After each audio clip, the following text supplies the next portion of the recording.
Good morning, good evening, good afternoon, and good night, friends and colleagues from all over the world. Today, as our second speaker of the summit, we have a special guest, Dr. Philip Gordon, upcoming rising superstar who in the recent years has made a tremendous impact. Starting his private practice, multiple wonderful children, a wonderful family, and also has accumulated over 9,000 doctors where he daily contributes his cases, his beautiful cases that we see and learn from. And he is very instrumental in sharing his knowledge and information. Also has a podcast now. Welcome, Dr. Gordon. Thank you for joining us. Yeah, thank you, Dr. Shaw, for having me on. It's a great pleasure to be here. Glad I could contribute to what you're doing. I think it's awesome. Yes, it's a peer-to-peer operation where we have the opportunity to reach up to 1 million doctors that otherwise don't have the access and ability to travel during the COVID time. So it's a wonderful thing that all of the 150 plus doctors are participating in making it work. We appreciate you, and I'd like to introduce your bio and switch over to your presentation. Quickly, Dr. Philip Gordon received his bachelor's degree in nutritional sciences from the University of Missouri in Columbia. His desire to learn about the anatomical process and biological sciences, combined with exposure to his father's dental office early in life, are what influenced him and his decisions to attend dental school. Since then, he has taken hundreds of hours of continuing education every year in implant and restorative dentistry to stay at the forefront of the latest and greatest dental techniques and advancements.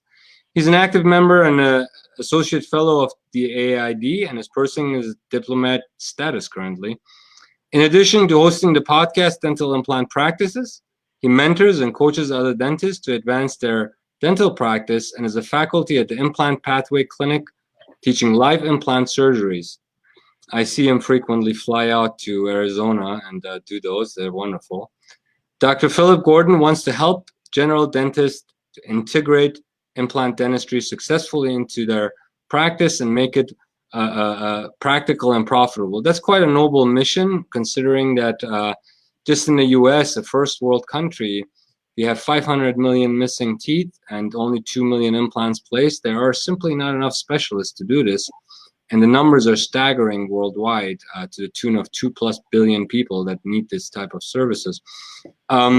With that said, you're doing something very noble with all that you do. I'm gonna go ahead and have you have the floor. Okay, well, great, Dr. Shaw. Thanks again. Like I said, it's a big honor for me to be here. I am going to pull up my presentation now.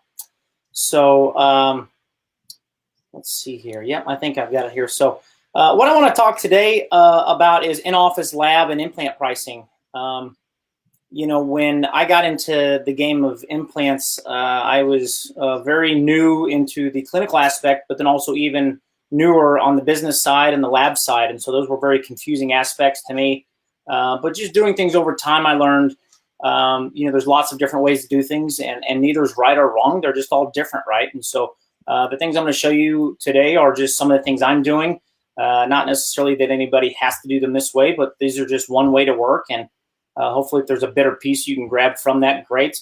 And or if not, it might just expose you to other companies or other processes that may partially or wholly contribute to something you guys are doing. So yeah, my goal is to figure out how I can always continually improve on the process that I'm doing, share it with others, and then learn from others as well. And so I think that's why everybody's here, because they probably have a similar mentality, and I think that's the best way to learn. So today it's in-office lab and implant pricing.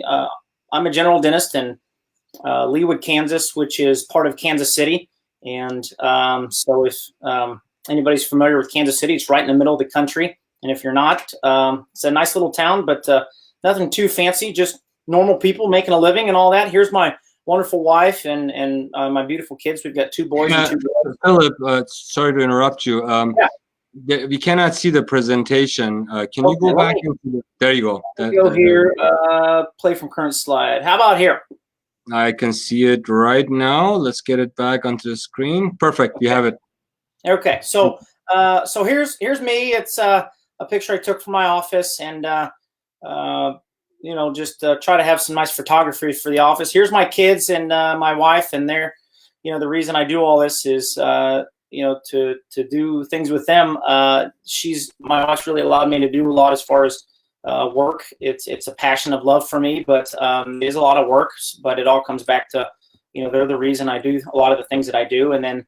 I do host a podcast, try to put some current relevant topics out where interviewing other people. I've interviewed Dr. Shaw in the past, and I think we'll probably try to get him again. But I try to interview people that, one, have things to share, and two, have time to share it. And sometimes that's hard to try to delegate that within a busy schedule of practice too. But it's just kind of a fun passion of mine that I like to learn from others.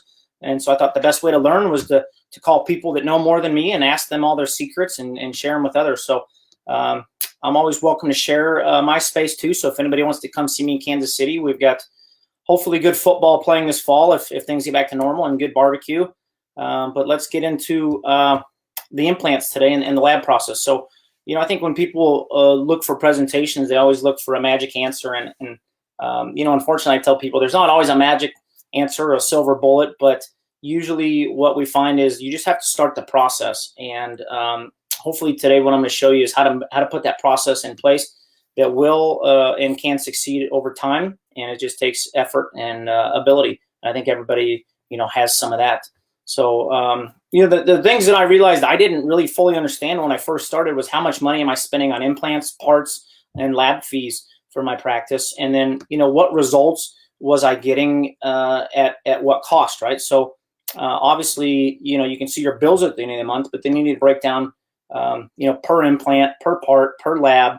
What am I charging? What am I paying? What am I recouping? And how that results into my process, my protocols, and then my profits. And I think over time you constantly evolve that, but you have to really dive into that because implant dentistry can be an expensive hobby if you're not making any money on it. The charges that we've charged patients are a lot, but because a lot of the processes we do take a lot of time, they take a lot of appointments, and the parts we use are expensive. So you have to really understand all those parts as it relates to the whole process so that you can do your best work. And I think that's what people want to do is do their best work and deliver the best product for people. So you have to kind of have an understanding of that. And I think it took me a while to figure that out. And, I'm hopefully kind of getting at the point where I'm mastering some of that, at least currently, but, there's always room for improvement. So I ask, or have been asked or ask others, why would a dentist want to bring lab capabilities into their office for in-house production? And I think the answer there, some people think it's all about cost savings, and that's not really necessarily true. That might be probably the least reason why I looked at doing this, but it is a reason. But I think you need to ask yourself that question beforehand. Why would you want to do this? Whether it be even just like a small single crown machine all the way up to a full arch milling machine. Why would you want to do that? Part of it might be the cost. You might be able to save money. Of course, that's a long-term goal. To start any endeavor, there's obviously upfront cost, but it's, your return on investment that you look at.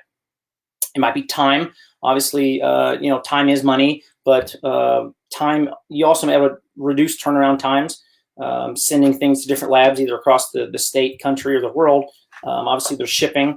There's time frames where you're sending something out the door and it can't come back for 2, 3, 4, 5, 6 weeks. And that's just delaying time that the patient gets from start to finish. And I think if you can cut time or cut cost, you can always have an opportunity to win the patient over or to simplify a process there. So those are two big ones. Another might be to customize your process, right? You might be able to really enhance either the quality or the customization of the product. So you can maybe have yourself or a lab tech in the office to make things customized, whereas otherwise you're taking pictures and sending them somewhere else, and it's the physical touch isn't there.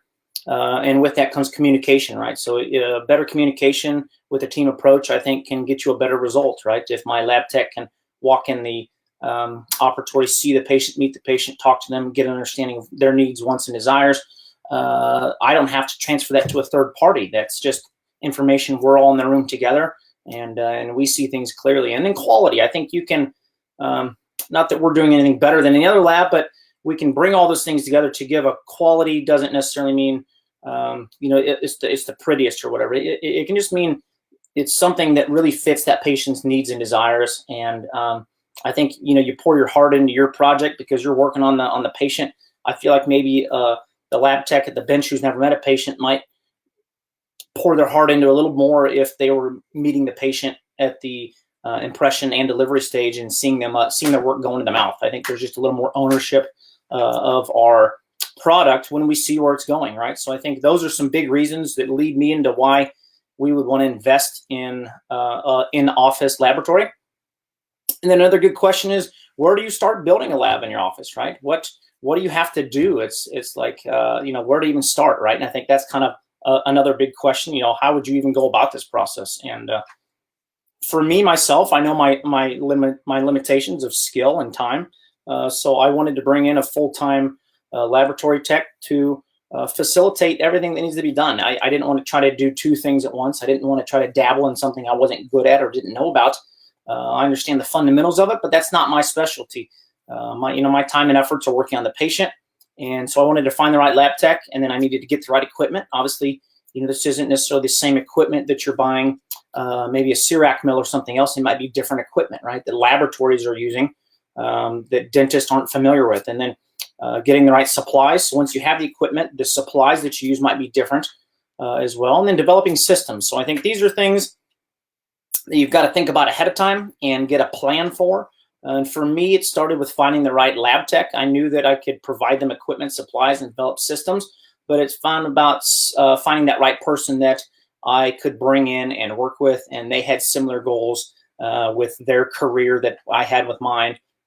So that's where I started mine. And so I think finding the right lab tech that maybe you've worked with in the past, or maybe you can work with better in the future, to bring in, and teamwork makes the dream work. I think, obviously, having a good team in place makes sense for a lot of reasons, right?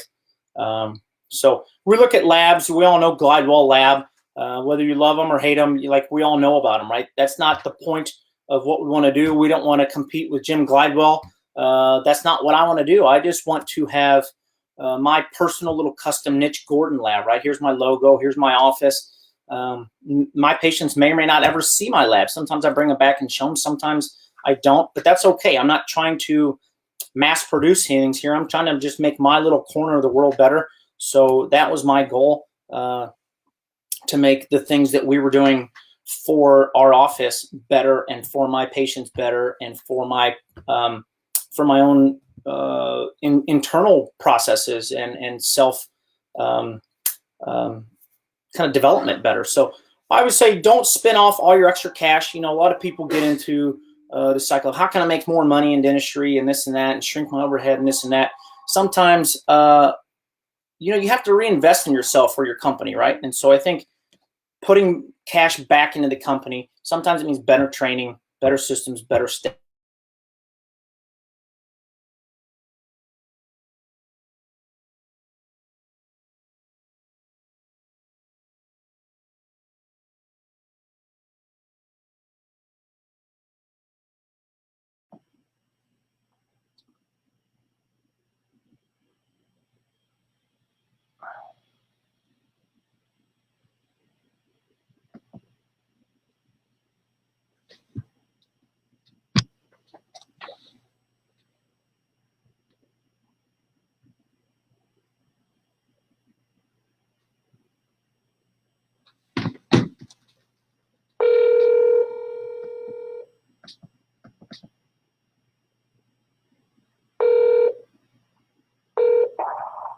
Hi, you've reached Silver.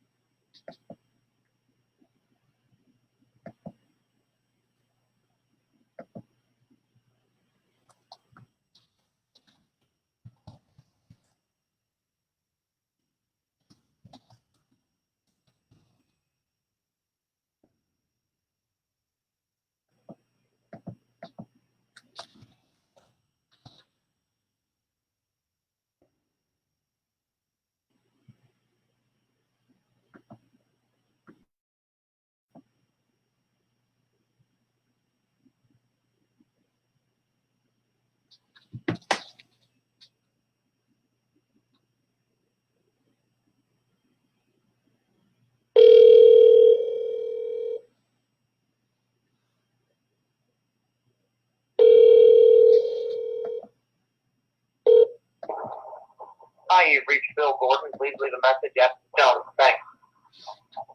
At the tone.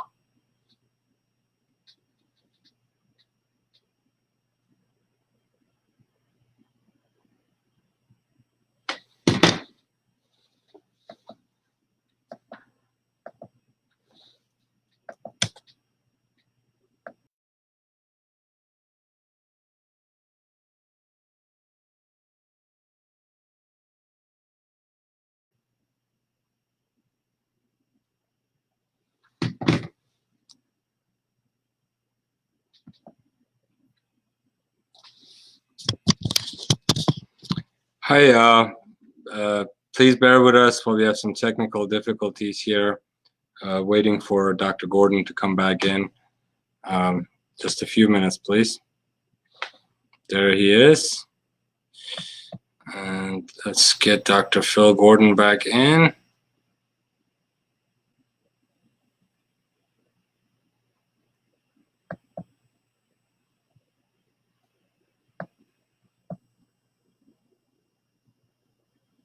Am I back on now? There he is.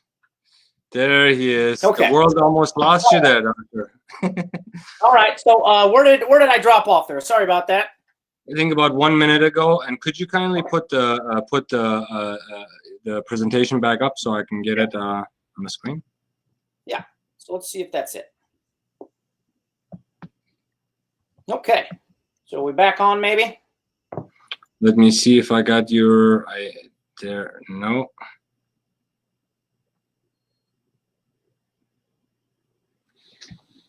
No, he lost him again. I'll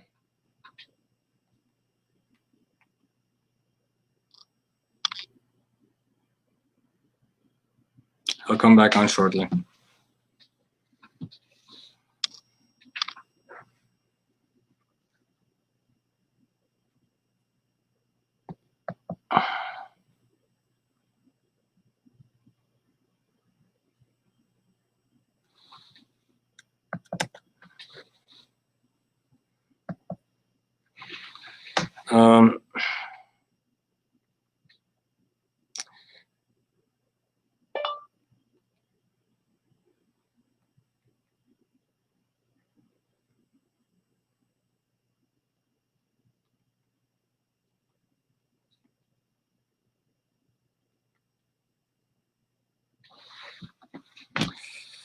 Please bear with us. I'm sure Dr. Gordon will be back very shortly.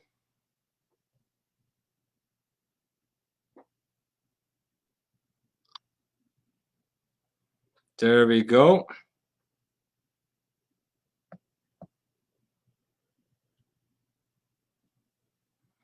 There, Dr. Gordon's presentation is back.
All right. Dr. Shaw, I wonder if you can hear me now. Your mic is muted. I don't think it is. How do you unmute your mic here? Yeah, Doc, you're back in the stream and the presentation is up if you continue. Perfect. Can you hear me? Yes, I can hear you great. Okay, great. So we'll go from here again. So sorry about the interruption. Not sure what happened. So like I said, you know, I wanted to build my lab. I didn't want to compete with any other lab. That wasn't the purpose for what I wanted to do. I really just wanted to create something special that I was doing in my office that I could deliver a better product to my patients and have a better process and utilize my time and money in a positive way. So that's what I try to do at times, is try to figure out ways that I can invest cash back into the company and not always spin it off and put it in my pocket, but put it back into better training systems and staff and products. And I thought this was a good way to do that for a multitude of reasons. And so when the next question is, after you find maybe a personnel, it's where do you get equipment and what do you get for your needs, right? So with today's highly advanced digital solutions and dental materials, these processes can be streamlined and predictable. So 15 years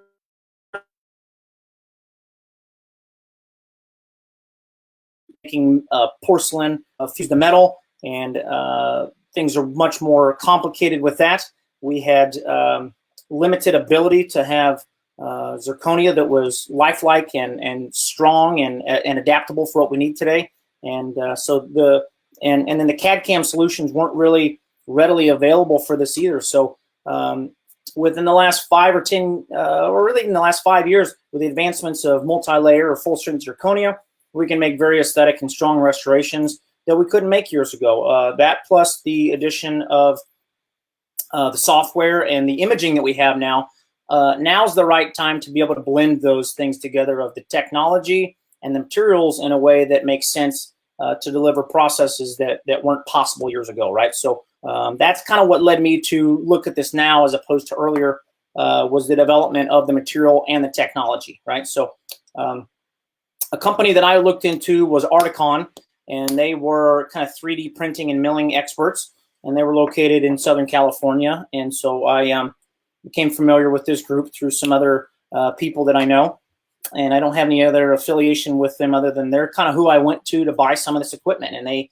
helped me figure out my needs and figure out what to get, and then got me some of the training with that too. So my product list for the in-house lab was, I picked out the IMSCore Cortec 350i mill, and I'll break down what each of these are. I got an Asiga Max 3D printer, a Medit desktop scanner, a Medit intraoral scanner, ExoCAD design software, a Formlabs 3D printer, a Decima furnace, and an Ivoclar Vivadent standing glaze oven. So these were kind of the necessities that we needed to have to go to kind of a digital functioning laboratory where we could mill, print, and scan things to produce our lab products. So these are some of the tools. I'll kind of go through each of these briefly. So the IMSCore mill is a pretty big size mill. It's a full industrial lab mill. It's a 5-axis mill. It can be wet or dry, which means it can cut multiple materials, right? So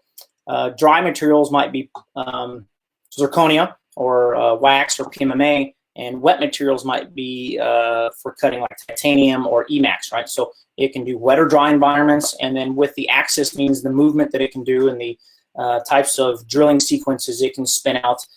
It can make pretty much anything we need, and from a single unit to full arch. So it has quite a capability, and has quite a bit of use for all the milling that we do.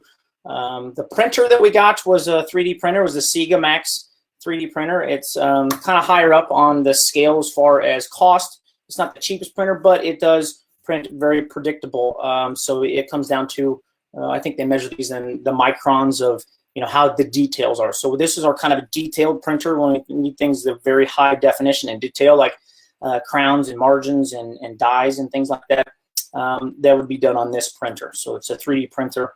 Then we have a desktop scanner, which we can scan models, impressions, or digitize anything, right? It can take anything in the dental world, even from articulated things to just anything we want, and turn it into an STL file, right? So that's just a transition from a model or an impression to an STL file. It takes something in the stone world and turns it into a digital world, right? So that's kind of what this does outside the mouth for the lab, right? Needed an intraoral scanner, right? So use the Medit intraoral scanner. This is kind of what I use in the clinical setting to scan in the mouth. So we take, instead of taking alginate impressions now, we might take this, or instead of taking crown and bridge PVS impressions, we would use this, or as opposed to, you know, using implant transfers with analogs with PVS, we would put a scan body in the mouth and scan it with the Medit. So just kind of changing how we do things. We're still taking impressions. We're just taking them digitally. This converts it to an STL file, which can then be sent virtually either to my lab in the back of my office or across the country within a matter of seconds, so that I can create surgical guides, so that I can still use other labs out of mine if I want to. So this is a very functional piece, and these have become very affordable, predictable, and detailed. So that was something I needed to acquire. And then once you have things in an STL file, you have to have the ability to do kind of wax ups or mock-ups or change things. So we're not doing a lot of waxing anymore. What we're doing is called ExoCAD design software. It's how we make and shape teeth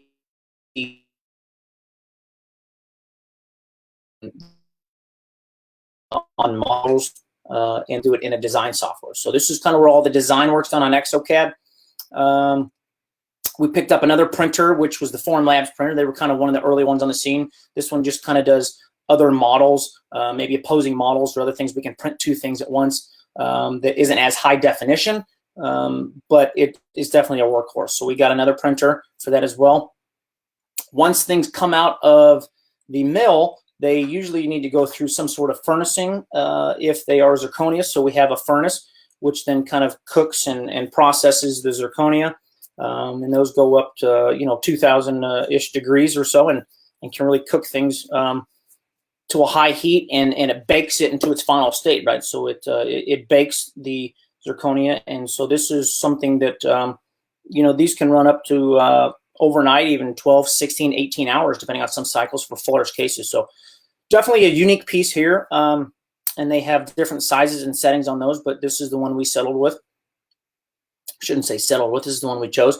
And then after things come out and they're a hardened state, you still have to stain and glaze, right? Still have to put the finishing touches on. So that's what the smaller Ivoclar oven does. So we can stain and glaze and really make the magic with this little guy. And this is in kind of in a stain and glaze section. So those are kind of the major components of the laboratory. Of course, with that, then there's materials that you still need to produce and supply. So materials for printing. We just buy those through Articon as well. This comes in a liquid form, and then you can see down here you can print your models in various ways. We still print them with dies that come in and out, and separate dies, because we still go through kind of some old school techniques of checking margins, occlusions, making adjustments, and all that. So it's a combination of digital and analog. How we do it, it's not just, we don't print it or mill it and stain it, glaze it, goes right in and out. There's still a lot of hand finessing that goes on. And so we do print models for these cases. And then you can also buy your other parts and materials for milling too from Articon or other companies. So you have separate drills that go in, just like, in our hand piece, we cut, these drills go in the mill. And after you cut so many blocks of something, your drills get dull or break or wear out. So you need to replace those. These metal circular pucks or holders they can either hold some of the zirconia pucks, or they can hold these pre-milled titanium blanks for abutments. So these can be milled into custom abutments as well. So this, if you have the mill that can do zirconia, the dry and the wet, the custom abutment, you can really kind of do anything you need with that. So that's why we chose those sort of things. Now, when we look at other parts and pieces, so if you are involved with much lab work, you know that there's all kinds of other parts you need as well for the implant work. Some of these parts and pieces we pick up from Des USA. I know they have a different website for the European sector as well, but then they have a US market. I think they're based out of Spain, the parent company, and then they have a US support where I can get analogs or impression copings or fittings for any type of implant. So there's all these different types of connections. They're kind of my go-to company for that, right? They have great solutions. So here is just an assortment of things you might need. You might need analogs, right? So we're still pouring up models and checking things. So we still have analogs that we need. We need tie bases, impression copings. We need scanning impression copings. We need screws, straight abutments, temporary abutments, multi-units. They kind of make it all. So they are approved for these connections. They are ADA or not ADA approved. They are I forget what approval settings they have to, but they have the proper approval settings for the fit. So you're not worried about is the fit right. You're just worried. You're not worried about, you know, compatibility fit. It's like, okay, we have the fit there, and we don't have any issues with that. So if I need parts or pieces for the lab side, we can pick them up here as well. Okay, so that can save from having to order from 20 different companies. You can kind of go to one source for some of this stuff and kind of get what you need with that. As far as the material for the crowns and or zirconia themselves, which is mostly what we're doing these days, because it has such an array of options, we're really able to get most of what we need out of zirconia. We go to Alien Milling, which is another company that makes their own pucks. And so these sort start, and you can buy them in different heights and thicknesses and different properties. So there's some that are high strength, and there's some that are more kind of layered, that have different transitions of colors and translucencies and all that. So we kind of pick that based upon what type of restoration we're doing. If we're doing single crowns, it might be one. If it's a posterior molar, it might be another. If we're doing a full arch zirconia, it might be another. And that's just based on the needs and desires of the strength and beauty and parts of the mouth and the handling. So very affordable on one of these pucks. I'm not sure how many crowns we can get because zirconia is 25% bigger when you mill it, and then it goes through the sintering process of shrinks. We might be able to get 20 crowns on one puck, right? And one of these pucks might average $120. So that's obviously not the overall cost it costs for your crown, because you have you know, the whole operation cost, but it becomes very affordable once you can own some of the equipment and get these processes going. If we can buy a puck for $140 and make 20 crowns on it, you know, that's a good investment, depending on how much time and energy you're putting into that. So we buy all of our pucks from Zirconia, from Alien, and they have a great selection there. So did have to invest in another mill, compressor for your mill. You usually need a dedicated air compressor for your mill. That's what it runs off of there. So there were some needs with that. I did some minor construction in my office, some electrical work, and other various things. But there are some other little needs that you might need depending on your situation. But then, you know, my total investment for all that equipment was around $125,000 US. And so I look at that and say, that's still less than a new CIRAC system. And I have the capability to basically create anything I need in my office for a fixed solution, right? We're not making dentures. We're still referring dentures and partials out when we have to do those. But everything else is made in my office by our machines. And I think at that price, now granted, I can't run the machines myself. I'm not trained enough to do that. So I need work on top of that. So I need skilled, highly skilled help to do that. So my cost to run this equipment is more than if I had a CIRAC and I did it myself. But this is the all-in cost for our lab, and I think the return on that's been phenomenal so far. So I've been very happy with that. I've just got some pictures here of some of the work in process, right? So you've got a design station here. We've got multiple computers going. You can see the milling station on the right there with the full puck, full arch zirconia in there milling. I got some of the printer here. I've got the desktop scanner and then the intraoral scanner. So you can see some of these pieces of equipment in our office. Here's the furnace and the glaze oven, the standing glaze station. So you can see them in place. You can't get a scale for the size of them, but they can be fairly sizable. And then this allows us to really kind of create the full cycle, right? We can take digital impressions in the mouth. We can do a digital design of the crown. We can 3D print a model, and then we can mill a zirconia crown and stain and glaze it and articulate it, and then you know, put it in the mouth. And so it's a pretty unique process when you can do all that in your own setting, and it's really neat. It's not same day crowns, but it's really neat to be able to have that control over the outcome when you're looking to improve the results and desired outcome for your patients. You can see it throughout the whole process. And so we still do a lot of traditional stonework. Obviously, for full arch, we're thinking about incorporating different types of imaging, but for right now, we still do physical impressions for full arch cases, but then we were able to 3D print try-ins. So instead of doing wax try-ins now, we're doing 3D printed try-ins. As you can see, I've got a try-in there, and then you got the final model on the right, which is the full zirconia. So this is one of our early cases, and we're continually getting better all the time with our processes with that. But so it's still a combination of old school and new school techniques here, but it allows us to utilize what we know and bring in future technology and blend it in a way that moves the direction moving forward. And I think fully digital might be there one day for us with different imaging systems, but right now for full arch cases, it's still a combination of physical and digital, and that's okay with us. So, we're able to make screw retained crowns. This was taken with my iPhone, so I excuse the picture quality is not great on some of these. These are just pictures I take in my office with my phone at times, and I think eventually I'll use them for something. So these aren't always professional photography. Screw that really do well in our office. And so here you can kind of see the setting on the left is the design, and the nesting is what they call it when you figure out where to put the final design on the puck. Here we load the zirconia puck to the holder, and then on the right you can see the milled out product on the right. And this is oversized because it still has to go through the furnace where it does its baking. But you can also add pre-sintering stains to this. So this is where a lot of the art and science of dentistry comes into as well. On the lab side, you can have stains that go on beforehand, right? And so these add depth and layers and characteristics to some of these cases that is really neat to see. This is a pre-sinter stain. You put it on the zirconia before you sinter it, and then that gets cooked into the process. And then you can add stain and glaze on top of that to enhance a more of a depth technique.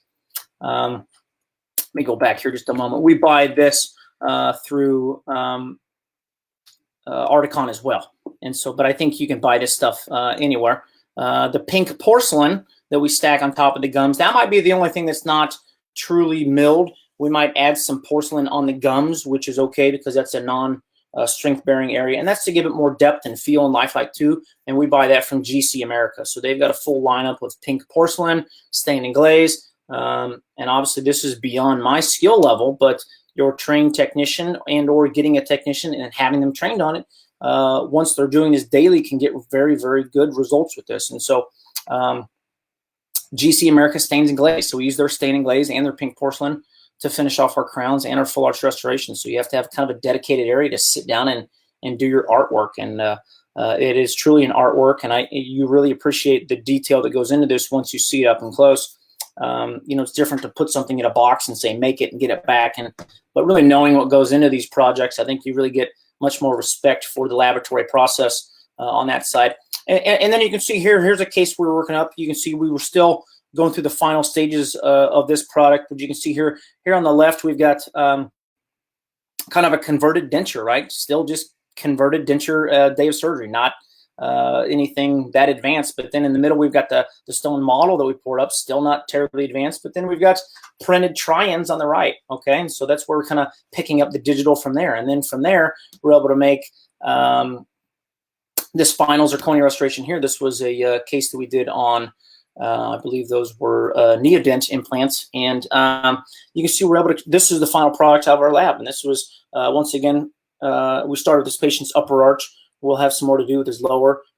This was one of our earlier full arch restorations, but we were very pleased with it. And, in these cases, these patients aren't looking for veneers, obviously. They're looking for teeth that look like teeth and gums that look like gums. And if you can get really, really close with that and make it out of a material that won't break and that serves their needs and is easy to clean, that's a win-win for everybody. And so we've been very happy with the products that are coming out of our process, and we're continually getting better over time. So this was a set of crowns that we did on a young fellow, and obviously here it involves, there's an implant on the upper. He had some more implants on the lower, and I didn't get any after shots of this person or not, but you're able to see the zirconia crowns here, don't look like zirconia crowns did 10 years ago. This would have never been a case I would have done in full contour zirconia or multi-layer zirconia 10 years ago. I would have said, there's no way, we would have been lithium disilicate or Emax or something of that nature. But, we're able to get beautiful results with zirconia nowadays. So it's high strength. It's very technique sensitive with maybe how you do some of this. So you want to make sure you understand its handling properties and staining glazing, but they really make it to where you can get a great result with this material these days. And I think that's the key is understanding the limitations of the material, and the CAD/CAM still utilizing some blend of models. We don't do modelless. I think that's a stretch for it right now, but maybe one day we will. But you can see you can get great results with this material. Another case that is done full porcelain here, you can see this case is full zirconia. So you got multi-unit abutments, kind of an all-on-6 case. You're able to get the result with the gums and the teeth that are very satisfactory, and that's really why I like this material. The strength and the beauty are there, and it's something that you can make in your office, right? So it's not like making dentures where there's so many parts and pieces.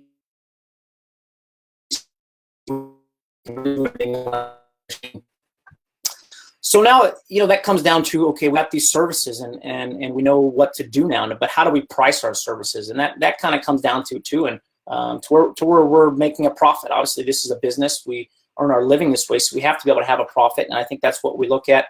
I would say start by treating people right, and obviously that's a big deal. We want to look at that, but then I look at just some other tips. And your people don't know how much you care until they know. They don't know how much you. They don't care how much you know until they know how much you care. And so, how do you sell your dentistry? Well, you don't sell your dentistry. You give people hope and tell them what's possible and lead them in a direction that that gives them the ability to make a good decision for themselves. And the dentistry will sell itself. Having a clean, modern, updated office, I think is important. Getting yourself organized and structured, I think, is important. And then having mentors and friends and colleagues, find a good group, whether it's a Facebook group or a live AAID group or a teaching group or a mentorship. Take lots of CE and make some friends along the way. I think those are important things. But then you still have to learn the business side, right? You have to learn to code. You have to learn to build. There's lots of ways to do immediate conversions with different things nowadays. I don't get hung up on, what screws you use. I just say you get really good at your craft, and you get really good at your skills, and the tools shouldn't matter as much. So here I've got a single implant scenario where obviously this is going to be different for different parts of the country or different parts of the world, but you've got up top, I got the cost of the patient, and I've got the fee for the implant, the custom abutment and crown, and all of that, if we're charging full fee, would be $4,000 in my office. And my practice cost below it, you can see I've got surgical overhead, just the cost of doing business and setting up a room and putting a patient in there, an implant cost, healing abutment cost, impression coping cost, custom abutment, and a zirconia crown. So, your cost on that whole thing can be about $1,000 if you keep your numbers right. And then your profit, and that can be about $3,000 for a case. So you can see how single implant dentistry can be very profitable in the hands of someone who knows what they're doing, right? And is keeping an eye on quality and procedure and time. Of course, all things are relative. If your time and or cost gets too much out of play, you're not making money. But this is a good place to start. And with overdentures, I do a lot of overdentures. Those are a good service for patients. My overdentures are a little higher than maybe some others, but I always place 4 implants and do a metal substructure in my overdentures. So my cost to patients is about $14,000 or $15,000 per arch, and that's a lot. But that includes everything from the surgery to the temporaries to the finals. And then my lab cost could be about $3,000. So you can see how this could be a profitable procedure, but it's also a very life-changing procedure for these patients. But you've got to know your numbers, right? If you don't know the cost of the patient, well, obviously you need to know the cost of the patient, but if you don't know your practice overhead cost, you're not going to know what your profit is. And then you need to determine how many appointments that's going to take, how much time I'm going to spend per appointment, how much is my time, how much is delegated to team members. So these are things you need to come up with when you're devising your cost of the patient. You need to think about all the overhead costs, right? because there are costs involved. For full arch implant prosthesis, I always try to do over 6 implants. I use zirconia. I don't use a wrapped acrylic around a bar. My fee is about $25,000, and so I've got about $6,000 or $7,000 wrapped up in cost. So if on that bottom line, that full arch zirconia cost at $3,500, if I can take that cost down to a couple hundred, you can see my cost goes down significantly, and that's where my laboratory comes in, where I can cut my cost in half and my profit goes up. So that's a big thing to know with these cases, because there's a lot of appointments with these, lots of times, lots of try-ins, lots of big appointments, right? And so these need to be thought through very delicately, and that's why the cost is so high with these. If you're not doing them frequently enough, and or if you don't know what you're doing, or if you're spending more time, you're going to burn through a lot of time cost and overhead costs. So that's where you can get burned on these cases. And so I really, at first, I probably wasn't making any money on these cases because of the number of appointments and try-ins I would do. But now we're making good profit on these because my skills have gone up. I've gotten better, not necessarily anything else other than that. Financing, obviously, patient financing is a big thing. We use a multitude of financing companies. Proceed Finance is one that I like a lot. We have different loan amounts. So we have all this worked out ahead of time before patients come in, right? I have a bundled treatment plan. Patients come in, they want an overdenture, a single, or a full arch. I know my fees.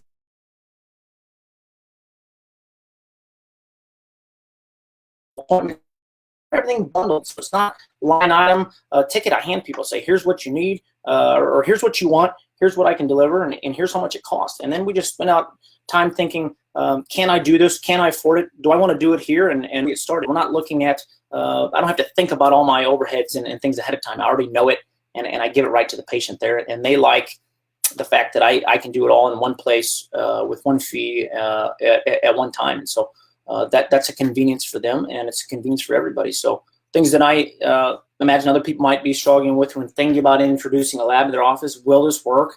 And is this something I should do? And I don't know if this is something you should do or not. I know there's a way to make it work. Now you just have to want to do it. And if you want to do it, I think the opportunities are there for you.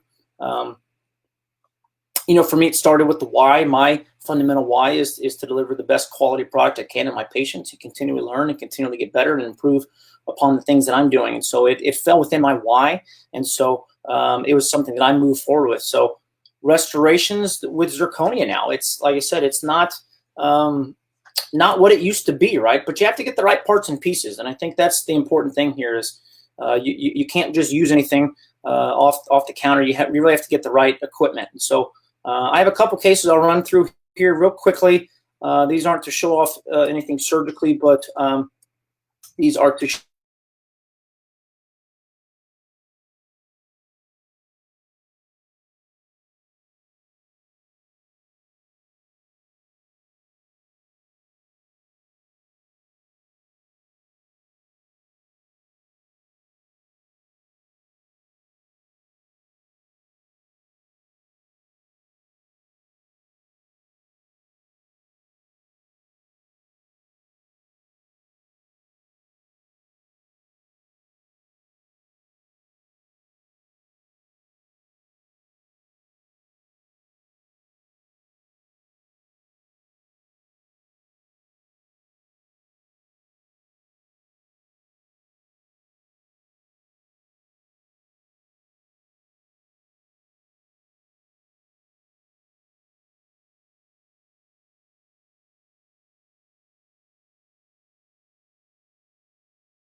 Hey guys, we're having quite a bit of connection issues this morning from the stream.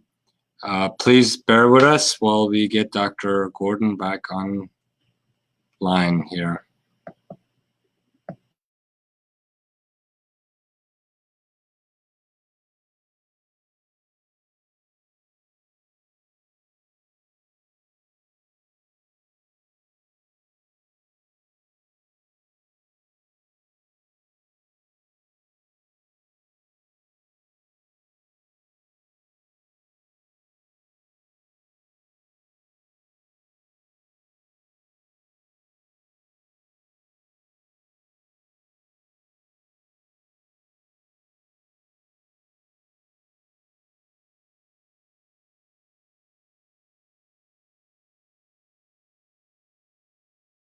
get you back in, Doctor. Let me we lost you for some reason. Hang on. You are, I can't, let's show you on the stream.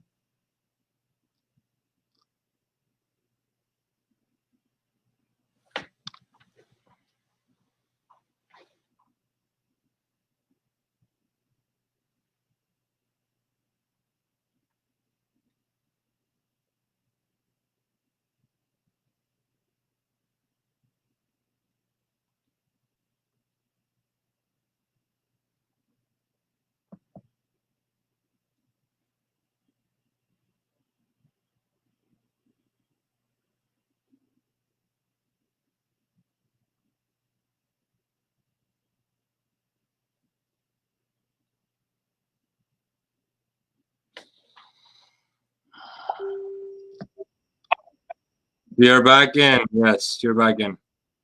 Go ahead.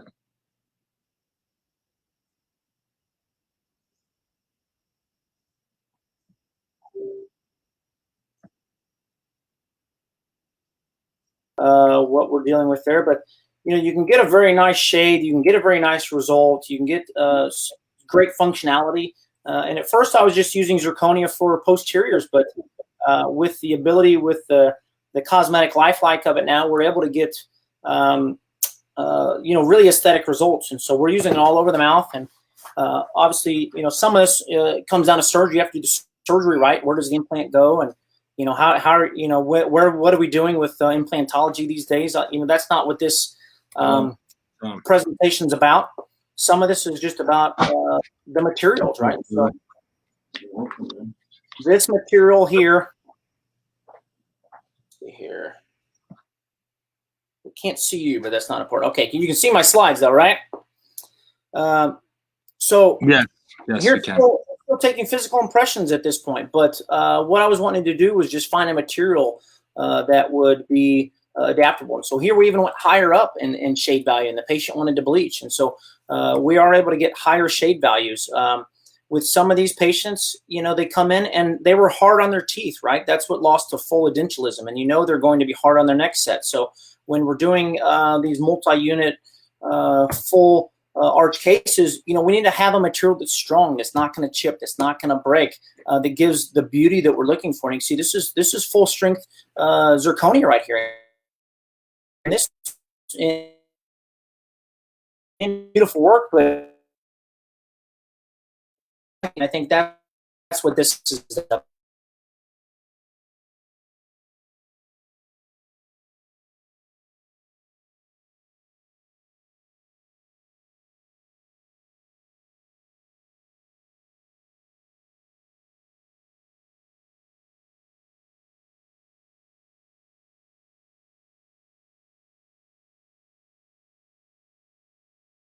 Doesn't stain, and gives the balance of what we're needing. So these are the things. I've got one more case to show here. 62-year-old female here. Edentulous. You can see not a lot to work with. We snuck them in where we could.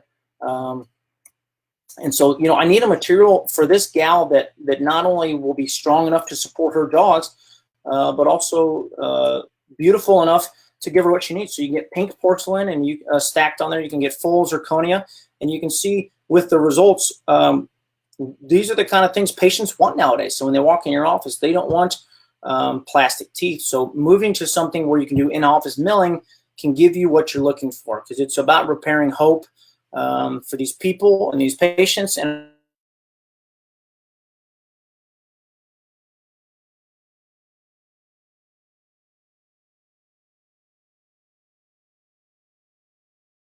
technology and deliver products that I think are superior.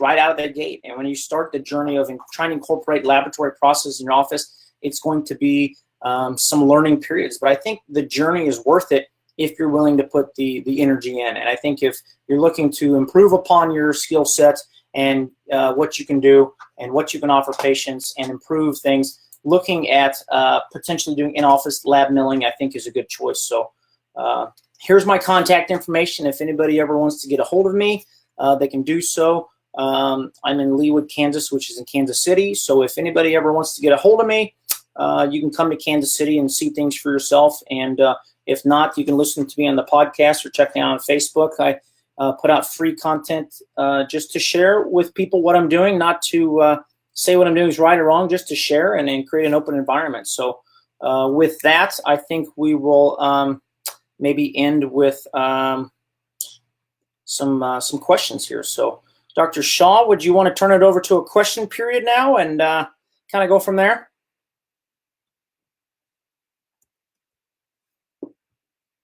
Let's see, and I'm not able to hear you right now, Dr. Shaw, for a second. There we go. So we might be able to get you in if you want to try to get back in and close this presentation. Yeah. Let's see. Let's get you back in. Okay. I don't have a visible on you. I don't have a camera on you. If you want to log back in, please proceed. I'm going to take the presentation off, and then we'll go to the question session. Okay, I'm going to stop sharing. Can you see me now? Not quite yet. If you want to... It says waiting to go live. I don't know what that means. This is audio only, waiting to go live. If you want to log back into that link, go ahead, and we'll bring you back live for the questions. All right.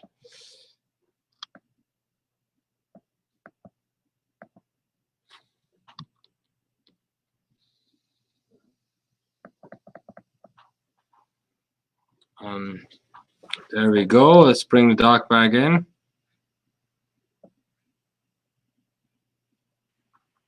All right. All right. So, Doc, a couple of things. You made an investment that was less than CEREC. What sort of training did you undergo in order to be able to do these kind of things in the office? Well, and that's what I was trying to share with part of that is the training is not something I necessarily did. I brought in a full-time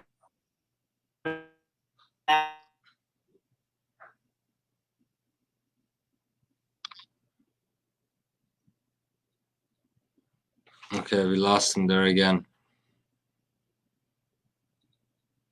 I think we're having a bad connection today. Please go ahead and post your questions in the area on the right, and we will have the answers as I bring the doctor in again. I think we have a weak connection for some reason, Doc. Okay, yeah, sorry. Like I was trying to say there, I wasn't wanting to do all this myself, right? So if it's going to take me more time to do it than I could spend doing more surgery or doing other things, then I thought maybe my time wasn't better served. My skill set really isn't in the laboratory side, and my passion isn't either. So I invested in a full-time lab tech who knew and understood this better than I did and could really create a situation.